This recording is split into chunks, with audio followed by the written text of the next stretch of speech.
స్థానిక సంస్థల ఎన్నికలను సమర్థవంతంగా నిర్వహించాలని రాష్ట్ర ఎన్నికల సంఘం కమిషనర్ రాణి కుముదిని అన్నారు. గురువారం రాత్రి హైదరాబాద్ నుండి రాష్ట్ర ప్రభుత్వ ప్రధాన కార్యదర్శి రామకృష్ణారావు, రాష్ట్ర డీజీపీ శివధర్ రెడ్డి, ఇతర ఎన్నికల సంఘం అధికారులతో కలిసి వీడియో కాన్ఫరెన్స్ ద్వారా అన్ని జిల్లాల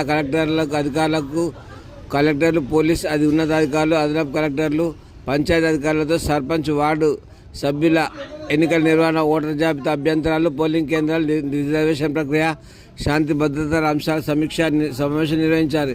ఈ సందర్భంగా ఎన్నికల సంఘం కమిషనర్ మాట్లాడుతూ సర్పంచ్, వార్డు సభ్యుల ఎన్నికల నిర్వహణ ప్రశాంత వాతావరణంలో అర్థవంతంగా నిర్వహించాలని, ఎలాంటి అవకతవకలకు అవకాశం లేకుండా చర్యలు తీసుకోవాలని తెలిపారు.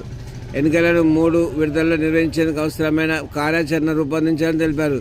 ఎన్నికల సమయంలో రాష్ట్ర, జిల్లా స్థాయిలో ఎన్నికల ప్రవర్తన నియమావళి సమర్థవంతంగా అమలు చేయాలని, ఎన్నికల పరిశీలకులకు శిక్షణ అందించడం జరుగుతుందని, జిల్లా స్థాయిలో ఏర్పాటు చేసిన నిర్వహణ కమిటీ సభ్యుల జాబితా సమర్పించాలని తెలిపారు. 2011 ఎన్నికల జాబితా ప్రకారం షెడ్యూల్ కులాలు, షెడ్యూల్ తెగలు 2024 SEEPC సర్వే ప్రకారం వెనుకబడిన తరగతులకు రిజర్వేషన్లు కేటాయించడం జరుగుతుందని తెలిపారు.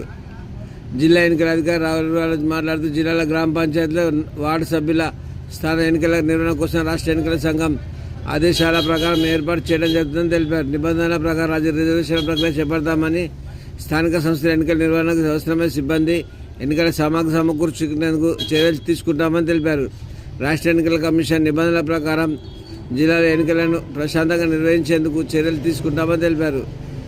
ఈ కార్యక్రమంలో ఈ వీడియో కాన్ఫరెన్స్లో జిల్లా ఎస్పీ దోలపల్లి శ్రీనివాసరావు, అదనపు ఎస్పీ మహేందర్, జడ్పీసీఓ ఎల్లయ్య, జిల్లా పంచాయతీ అధికారి యాదయ్య, జిల్లా రెవెన్యూ అధికారి భుజంగారావు, ఎన్నికల విభాగం అధికారులు